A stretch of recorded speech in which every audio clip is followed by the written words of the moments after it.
Gold trusted gold buyers మీరు తాకట్టు పెట్టిన బంగారాన్ని విడిపించి ఈ రోజు ఉన్న మార్కెట్ ధరకు కొనబడను.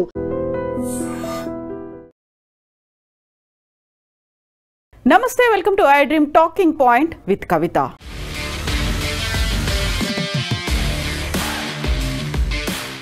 అహ్మదాబాద్ ఎయిర్ ఇండియా ఫ్లైట్ యాక్సిడెంట్కి సంబంధించి ఏఏఐబి రిపోర్ట్ని వెలువడించిన తర్వాత బోల్డ్ అన్ని డౌట్స్ అయితే వస్తున్నాయి. 15 పేజీల ప్రిలిమినరీ రిపోర్ట్లో ఏఐబి రిపోర్ట్ని బేస్ చేసుకొని ఉన్నటువంటి 2 ఇంజన్స్కి ఇంధనం రాకపోవడం వల్ల అక్కడ కట్ ఆఫ్ అయింది, స్విచ్ ఆఫ్ అయ్యాయి బటన్స్ దానివల్లే యాక్సిడెంట్ జరిగింది అనేది ప్రిలిమినరీ రిపోర్ట్ అయితే తేల్చి చెప్పింది. అయితే ఇక్కడే ఏఐబి ఇచ్చినటువంటి ఈ రిపోర్ట్ మీద బోల్డ్ అన్ని డౌట్స్ అయితే వస్తున్నాయి.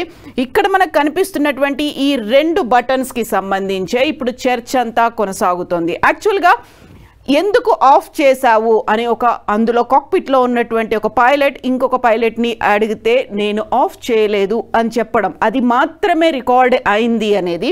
దీంతో పాటుగా ఉన్నటువంటి థ్రస్ట్ లెవెల్ కావచ్చు, ఫ్యూయల్ కంట్రోలింగ్కి సంబంధించినటువంటి వచ్చిన డౌట్స్ అనేవి అక్కడ ఇద్దరు మాట్లాడుకోవడం అని కనిపించింది. ఈ 2 ఆన్ మోడ్లో ఉండడం, లేకుంటే ఇది ఆన్ మోడ్లో ఉన్నాయి, కింది కంటే ఆఫ్ మోడ్ అవుతుంది. సో దానికి సంబంధించి బోల్డ్ అన్ని డౌట్స్ అయితే వస్తున్నాయి. ఇక్కడే వినిపిస్తున్నటువంటి ప్రశ్నలు, సందేహాలు కూడా చాలా కీలకంగా కనిపిస్తున్నాయి. ఎందుకంటే ఆ రోజు డ్యూటీలో ఉన్నటువంటి పైలట్లు, ఎయిర్ ఇండియా ఫ్లైట్ని రన్ చేస్తున్నటువంటి 2 పైలట్లకి సంబంధించి కీలకమైనటువంటి ఇన్ఫర్మేషన్ మనకి అందుతోంది. దాన్ని బేస్ చేసుకొని చూసినట్టయితే అహ్మదాబాద్ నుంచి లండన్కు బయలుదేరినటువంటి flight Air India flight AI-171 Boeing Dreamliner 787Bకి సంబంధించి జరిగినటువంటి ఈ దుర్ఘటన టేక్ ఆఫ్ అయినటువంటి కొద్దిసేపటికే విత్ ఇన్ సెకండ్స్లోనే 625 అడుగుల ఎత్తు ఉన్నప్పుడే అది కుప్పకూలిపోయింది. అందులో ప్రయాణిస్తున్నటువంటి 229 మంది ప్రయాణికులతో పాటుగా 12 మంది క్రూ మెంబర్స్, అలాగే కింద మెస్లో ఉన్నటువంటి 19 మంది, మొత్తంగా 260 మంది చనిపోయారు.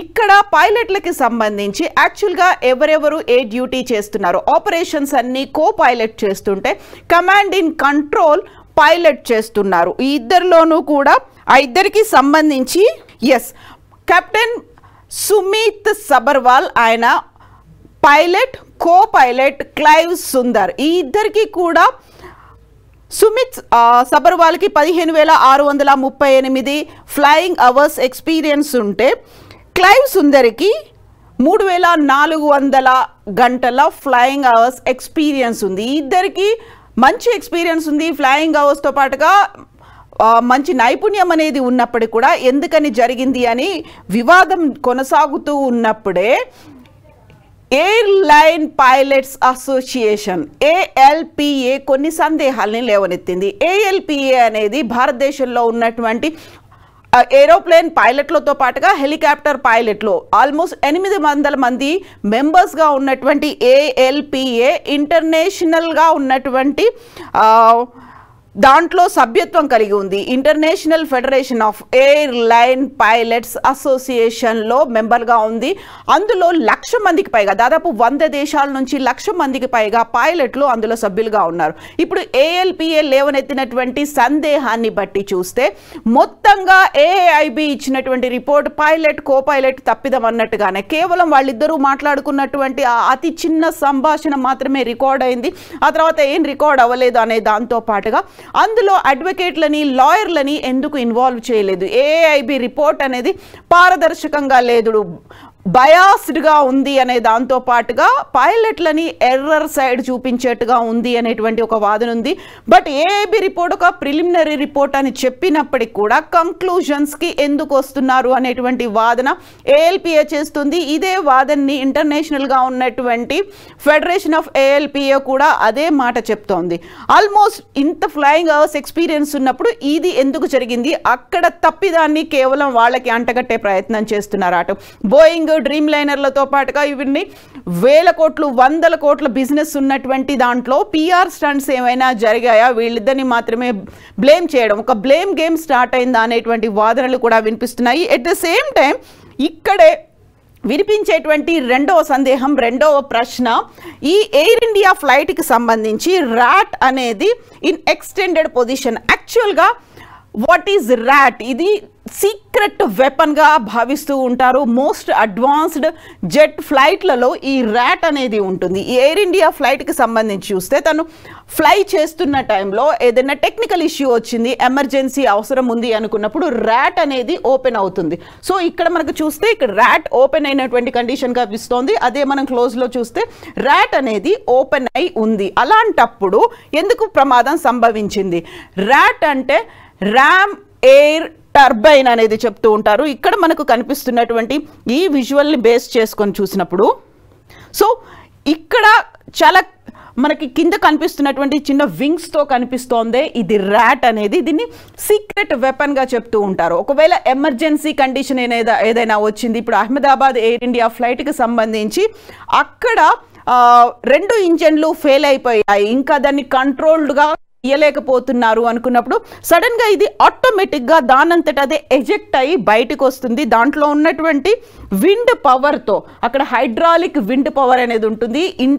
ఇన్కమింగ్గా ఉన్నటువంటి హైడ్రాలిక్ విండ్ పవర్తో కొన్ని ఇంజన్లను అయితే ఆన్ చేయలేదు, కాకపోతే హైడ్రాలిక్ విండ్ పవర్, ఈ ర్యాట్లో ఉన్నటువంటి విండ్ పవర్ దానికి వైటల్ ఎలిమెంట్స్ అనేవి ఏరోప్లేన్కి సంబంధించి ఏవైతే ఉంటాయో వాటిని ఆపరేట్ చేయడానికి యూస్ అవుతుంది. సో ఈ ర్యాట్ అనేది అవసరమైనటువంటి హైడ్రాలిక్ పవర్ని జనరేట్ చేస్తుంది, ఎలక్ట్రిక్ పవర్ని కూడా యూస్ చేసుకోవడానికి ఉపయోగపడుతుంది. అట్ ద సేమ్ టైం ఫ్లైట్కి సంబంధించి ఈ వైటల్ ఎలిమెంట్స్ ఏవైతే ఉన్నాయో బేసిక్ కంట్రోల్స్తో పాటుగా కీ ఇన్స్ట్రుమెంట్స్ అండ్ కమ్యూనికేషన్కి సంబంధించినటువంటి అవసరమైనటువంటి హెల్ప్ని ఈ ర్యాట్ అనేది చేస్తుంది. సో మనకి ఇక్కడ ఎయిర్ ఇండియా ఫ్లైట్కి సంబంధించి ర్యాట్ అనేది అయితే ఓపెన్ అయ్యి ఉంది. ఇక్కడ ర్యాట్ ఎజెక్ట్ అయింది, తన పని తాను చేసుకుంటూ వెళ్ళింది.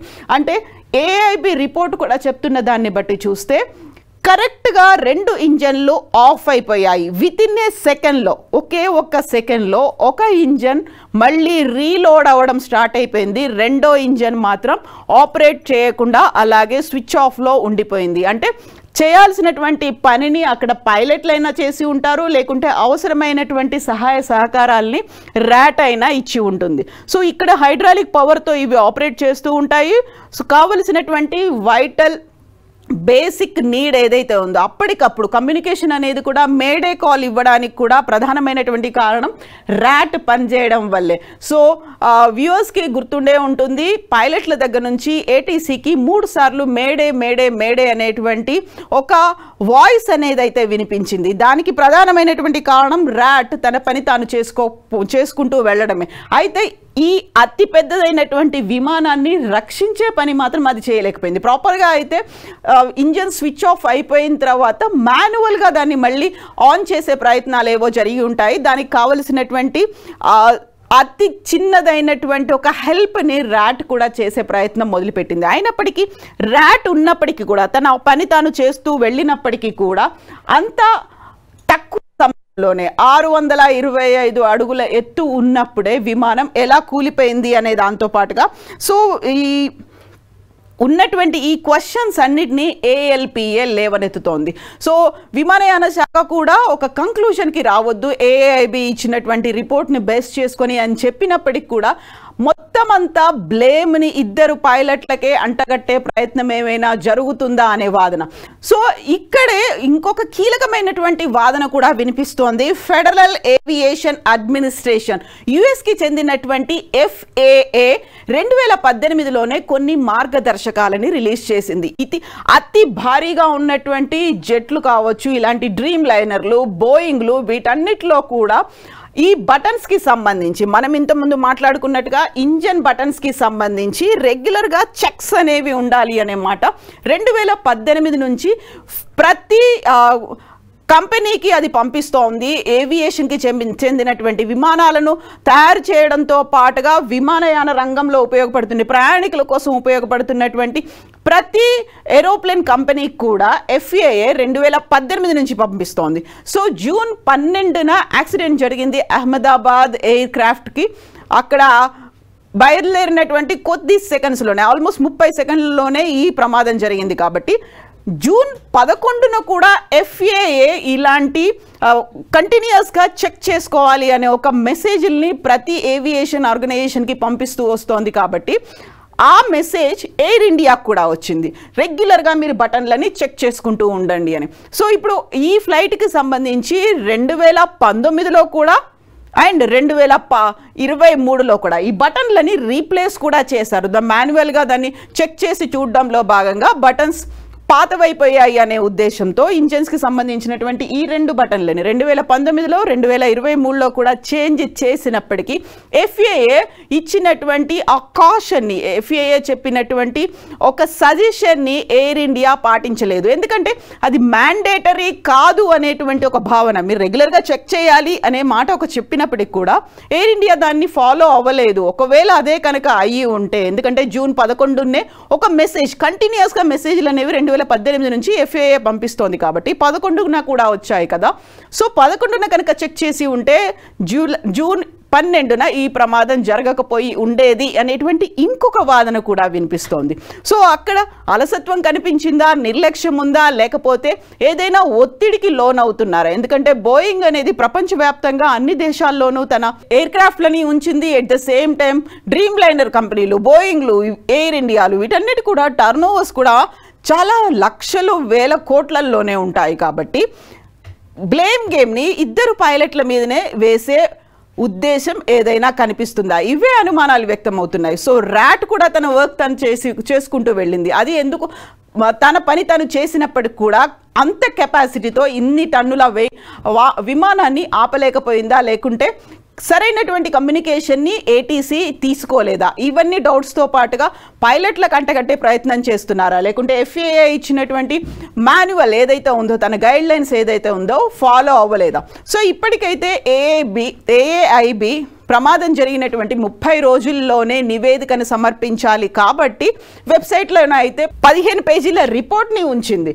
బట్ వస్తున్నటువంటి ఈ డౌట్లని బేస్ చేసుకుంటే సో AAIB అయితే 15 పేజీల రిపోర్ట్ని 30 రోజుల్లోపు, ప్రమాదం జరిగిన 30 రోజుల్లోపు ఉంచాలి కాబట్టి వెబ్సైట్లో అయితే ఉంచింది. బట్ ఇక్కడ చెప్తున్న దాని వివరాలని బట్టి అయితే అది పార్షియల్గా ఉంది, పారదర్శకత లోపించింది అనే ఒక మాట. సో AAIB ఏవియేషన్ అకాడమీ అయితే ఒక 5 మందితో దీన్ని ఏర్పాటు చేసింది. దాంట్లో కావలసినటువంటి ఎక్స్పర్ట్స్ ఉన్నారు, ఇంక్లూడింగ్ సైకాలజిస్టుల దగ్గర నుంచి ప్రతి ఒక్కరూ దీంట్లో AAIB రిపోర్ట్కి సంబంధించినటువంటి ప్రిలిమినరీ ఇన్వెస్టిగేషన్లో పాలు పంచుకున్నారు. అయినప్పటికీ కూడా ఉన్నటువంటి సందేహాల్ని తీర్చాల్సినటువంటి అవసరం ఉంది. ప్రమాదం జరిగిన వెంటనే మా అంతటా మేముగా మా దగ్గర ఉన్నటువంటి కొంతమంది ఎక్స్పర్ట్స్ని, టెక్నీషియన్స్ని కూడా మా హెల్ప్ తీసుకోండి అనే మాట మేము చెప్పాము అంటూ aeroplane line pilots association ALPA అయితే చెప్పినప్పటికి కూడా, ఎయిర్లైన్ పైలట్స్ అసోసియేషన్ చెప్పినప్పటికి కూడా ఫాలో అవ్వలేదు అనే మాట ALPA నుంచి వస్తుంది. వాళ్ళు ఇప్పుడు వైమానిక శాఖ మంత్రిని కూడా కలిసే ప్లాన్లో ఉన్నారు. దీనికి తోడు ఇప్పుడు ప్రపంచవ్యాప్తంగా ఉన్నటువంటి ఎయిర్లైన్ పైలట్స్ అసోసియేషన్ కూడా సంఘీభావం ప్రకటించింది. దీనికి సంబంధించి ఒక పారదర్శకత ఉండాలి, నిష్పాక్షికంగా జరగాలి అనేటువంటి ఒక మాట అయితే వినిపిస్తోంది. సో ఉన్నటువంటి ఈ 3 కీలకమైనటువంటి క్వశ్చన్స్, ఇది కేవలం ప్రిలిమినరీ రిపోర్ట్ కాబట్టి వచ్చేటువంటి మెయిన్ రిపోర్ట్లో ఆ 3 క్వశ్చన్స్కైనా ఆన్సర్ దొరుకుతుందా అనే దాంతో పాటుగా యాక్చువల్గా నెక్స్ట్ రిపోర్ట్ ఎప్పుడు వస్తుంది? ఎందుకంటే AIB రిపోర్ట్ ప్రమాదం జరిగినటువంటి 30 రోజుల్లో ఇవ్వాలి కాబట్టి AIB రిపోర్ట్ ప్రిలిమినరీ రిపోర్ట్ని అందజేసింది. బట్ ఓవరాల్గా కంక్లూడింగ్ ఫైనల్ రిపోర్ట్ ఎప్పుడు వస్తుంది? అది కూడా ఇంకొక పెద్ద క్వశ్చన్ మార్క్గా ఉంది. సో ఇవన్నీ కూడా బయటి ప్రపంచానికి తెలియకుండానే అలా కాలగర్భంలో కలిసిపోతాయా అనేటువంటి ఒక డౌట్ పైలట్ల దగ్గర నుంచి కూడా వ్యక్తం అవుతుంది. వీటన్నిటికీ కూడా ఒక ఆన్సరబుల్గా ఉండాల్సినటువంటి రిపోర్ట్ అయితే రావాల్సినటువంటి అవసరం ఉంది. అందరూ స్టేక్ హోల్డర్లని ఇన్వాల్వ్ చేసి రిపోర్ట్ని అతి తొందరగా బయట పెట్టాల్సినటువంటి అవసరం అయితే ఉంది అనేది ఇటు పైలట్ల దగ్గర నుంచి అటు అకాడమీల దగ్గర నుంచి వస్తున్నటువంటి ఏకైక అభిప్రాయం. నిజంగా ప్రస్తుతం ఉన్నటువంటి సమాజం దేనికి ప్రయారిటీ ఇస్తుంది? ఆర్థిక సంబంధాల చుట్టూ మాత్రమే తిరుగుతుంది. మళ్ళీ ఎన్నికలంగానే చాలా విరక్తి కలుగుతాం.